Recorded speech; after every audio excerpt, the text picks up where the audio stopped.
I'm going to show you the hidden psychology behind why people buy from you and how to use it in your content, in your marketing, in your overall sales process to attract and to convert more of your ideal clients without chasing, without begging, and certainly without needing to convince anybody. Because here's the thing, people buy based off of certain emotional triggers that are already inside of them. And the big idea here is that people don't actually buy your offer. They're not out there buying products. They buy who they get to become because of it. And let's look at a simple weight loss example for this. Is let's say somebody is like, I got to lose this weight. They are seeking any solution that is going to help them become, that they feel is going to help them become the version of themselves they want to become. They're not buying a weight loss product, so to speak. They're not hiring a fitness coach, so to speak. They are finding the solution that they think is going to be most likely to help them solve the actual problem, but they're buying based off of the emotion that they feel the result is going to give to them, right? In a weight loss example, it could be like they feel like they're going to be a more sexy, confident version of themselves. It's going to be able to be a great role model for maybe their family, their kids.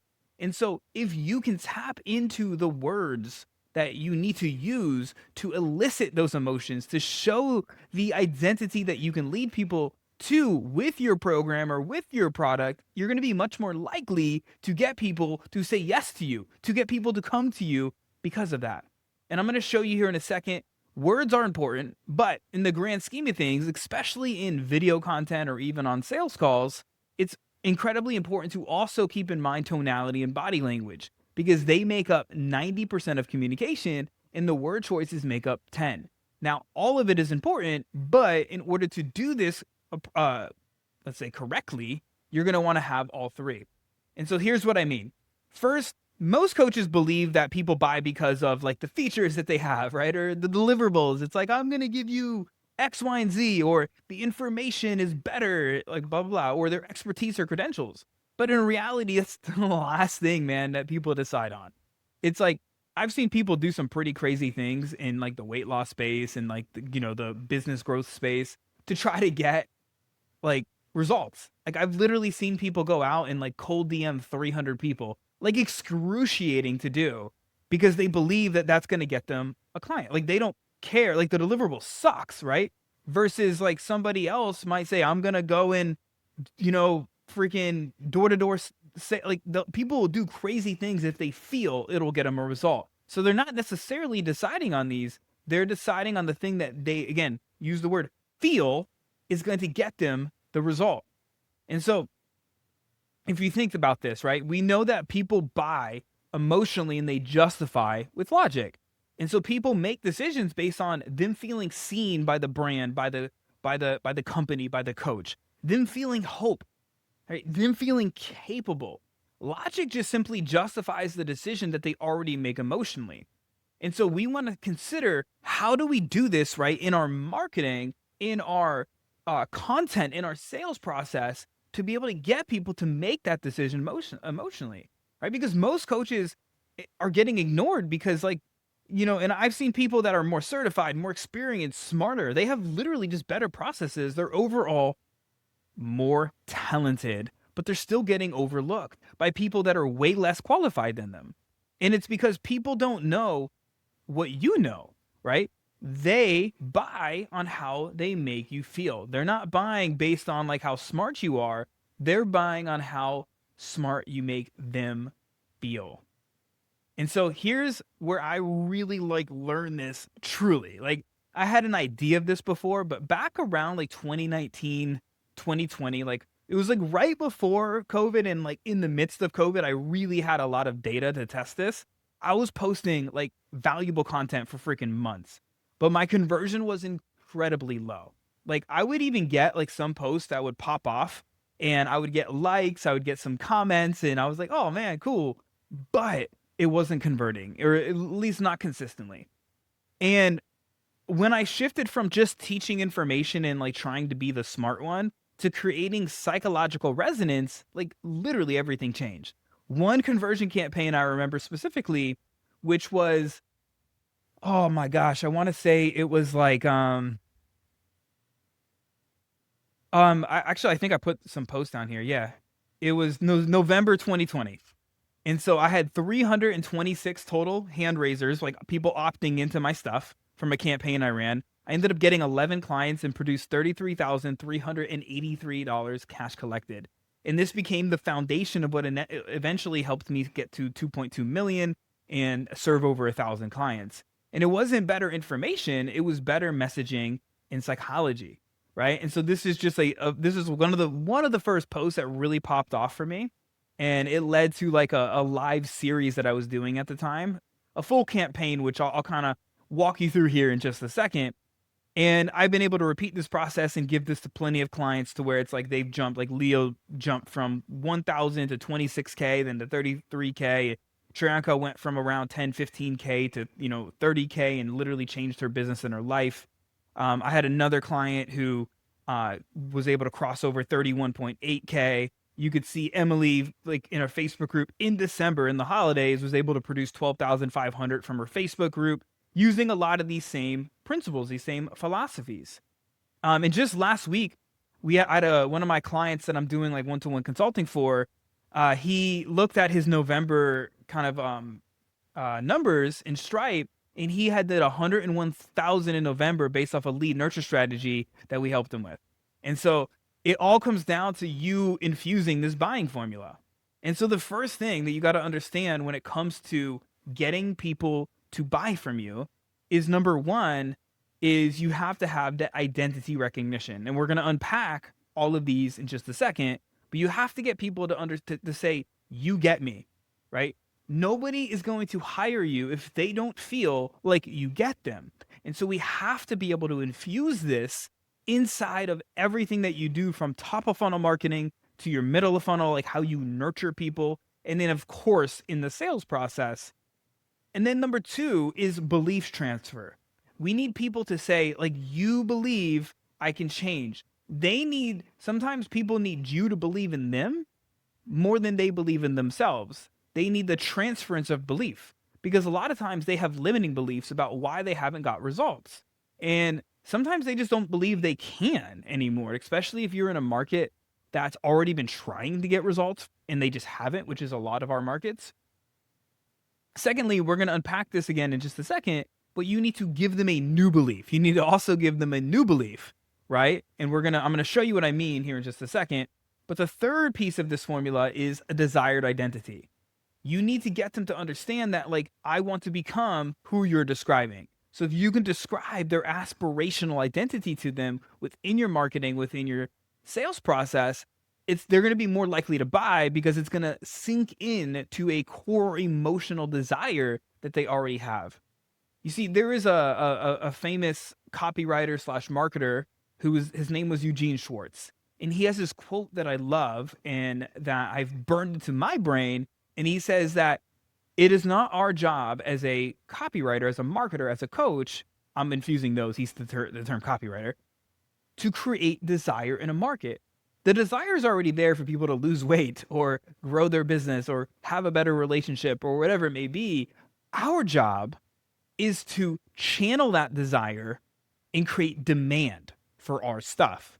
That is it. So we don't need to create the desire. We need to tap into the desire that they already have. Does that make sense? Very, very important distinction here. And so let's go ahead and unpack this. The first buying trigger is identity recognition. So they don't buy when you inform them. And this is a mistake that I made early on, to where I felt like I needed to justify everything that I was doing. So I was trying to sound smart. People don't care. They buy when you can name their truth, when you can like literally speak to the symptoms that they are currently experiencing, when you could like speak to the pain, when you can like really tap into their core inner problems that are going on better than they can. And this is a quote that I love. If you can articulate their inner problems better than they can, they will assume that you have the solution. This is how you begin to create resonance with your ideal clients. The second buying trigger is belief transfer. Now I'm going to split this up into two, because the first belief here is like people borrow your certainty. So the more certain and confident and convicted you are in your marketing, in how you deliver your content on the sales call, the more people are going to want to buy from you. This is just pure fact. It's like most people don't believe they can get a result, or they have some type of subconscious limiting belief. And when you show up and you're confident and you're certain, they will start to develop that certainty in themselves, right? They don't buy because of your program. They buy your confidence that it'll work for them. Very, very important. And this is something, if you've ever listened to pretty much any quote unquote sales guru, from like Jordan Belfort to, Cole Gordon, to anybody, they're going to talk about this a lot because it matters. Now, the second thing, more from a marketing standpoint, is sometimes we need to, not sometimes, all of the time, we need to get people to believe a new belief. So, example, when I was running my fitness business where I was helping people lose stubborn belly fat, that was the thing that they were essentially wanting. They believed that they just needed to eat healthy, like go on diets and blah, blah, blah, blah, blah. I got them to believe that they needed to eat right, not just healthy. And so I instilled a new belief, and it, for them, triggered to where like, oh, well, I don't know if I'm eating right or not. Obviously, I'm not getting the results I want, so maybe I'm not eating right. And that opened the conversation. It opened the door to them asking me questions, being like, Jason, like, what do you mean by eat right? And therefore, I was able to educate them because I installed a new belief. And I do this now. If you look at most of my marketing, especially on Facebook and, places where I'm putting more top of funnel marketing, you're going to see that I'm constantly educating people, and I'm giving people the belief that I know to be true, that you have, if you're, trying to grow your coaching business, it's all about the messaging. If you're running ads, if you're posting content, if you're sending out emails, but you're not getting the amount of inbound leads or the quality inbound leads that you desire from your marketing, it's because your messaging is off. And when and so I install that belief, and now people are like, okay, well, that makes sense. It tracks. And then they lead in. So the key for you is like, what is a true belief, the epiphany that they need, that's going to open the door to your solution? And that's the key with the belief. It needs to be the belief that's going to open the door to your solution. The third buying trigger is the desired identity. People are not purchasing coaching. Like, nobody wakes up in the middle of the night and be like, I need coaching. It's like, that's not what they're saying, right? They're purchasing because they need permission to become somebody new. So, a lot of times. And so your offer is the vehicle. The identity shift is the real transaction. Like, pure and simple. People are buying into, and there's really two lanes people can go down. Sometimes in more of like top of funnel marketing, where you're like getting more attention, people are more likely to move away from the pain of an undesired identity. And so maybe they are feeling overweight and out of shape if it's in the weight loss space, and they feel like a terrible person, and they're not confident, naked. It's like sexy time. They have to have the lights off. It's an undesired identity.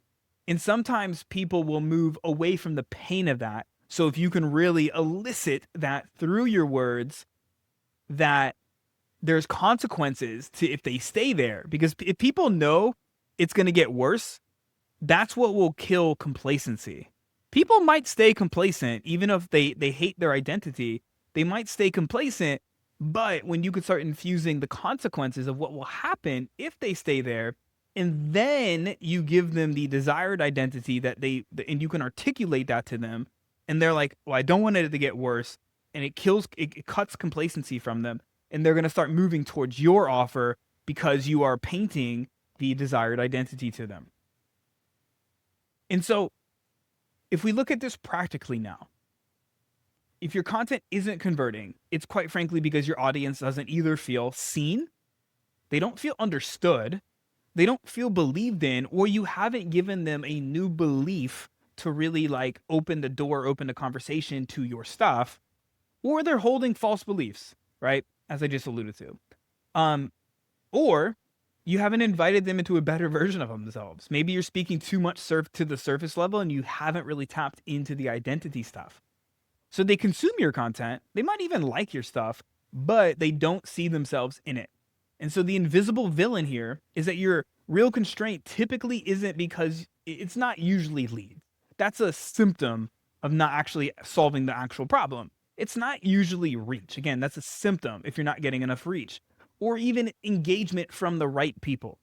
Like I know brands like for example, I don't get that much engagement, but I have way more client. I get way more clients, and I've done way more sales than most influencers that get like 10 times the engagement as me.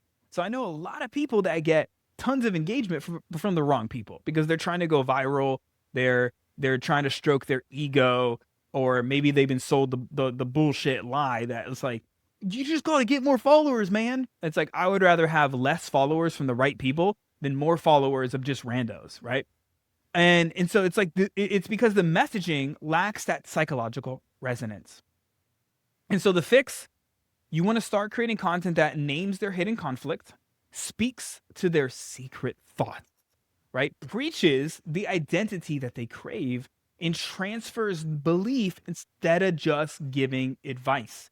I mean, my friend, we are in going into 2026 right now, and information's a commodity. AI, if you look at most people's feeds, it's fake, so fake and processed. And, ChatGPT used to be like, or AI, whatever, even if it's another source like Claude or whatever, it used to be a competitive advantage if you knew how to use it. Nowadays, it's like everybody uses it. And so it's like everybody's feeds filled with like some Claude or ChatGPT basic stuff.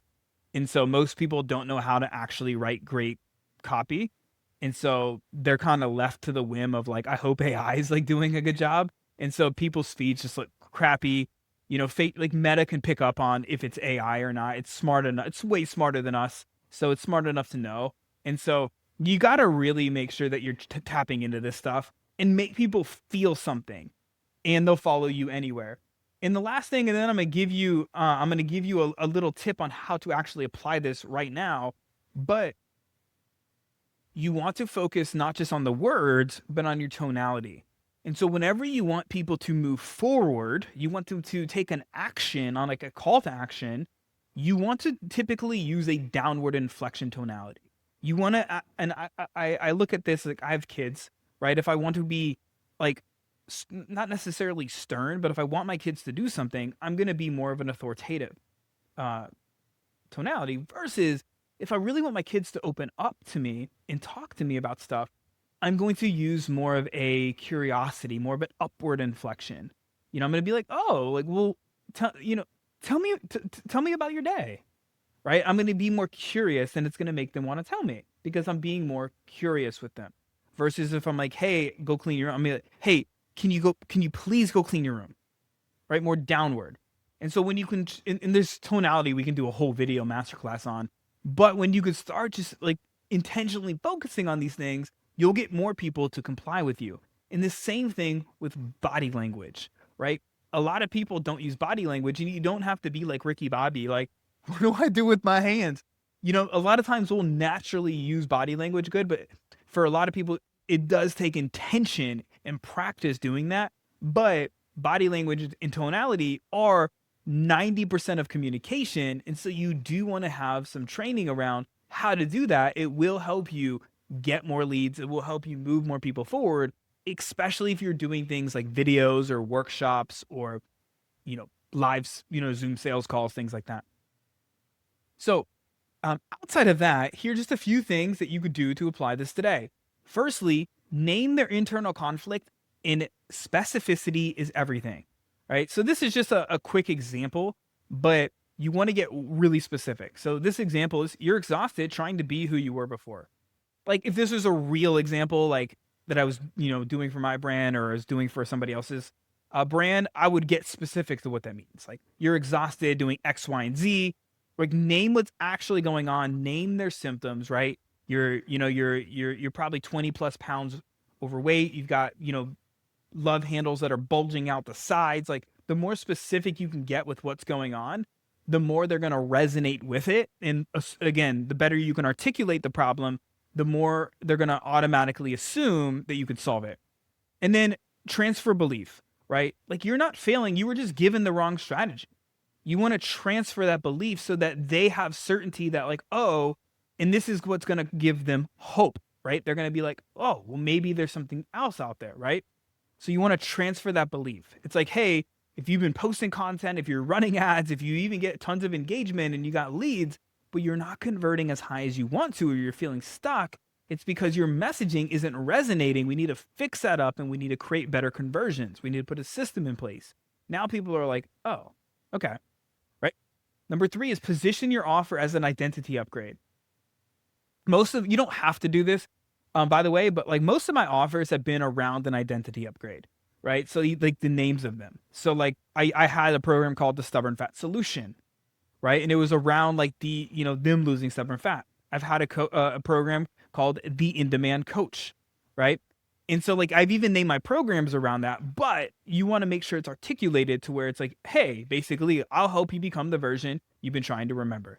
Obviously, it's a very generic example just to kind of paint the point, but you want to make sure that your positioning of your entire offer as a whole is around that aspirational identity. And so the new way for you here is to stop trying to be impressive or sound smart and be more specific.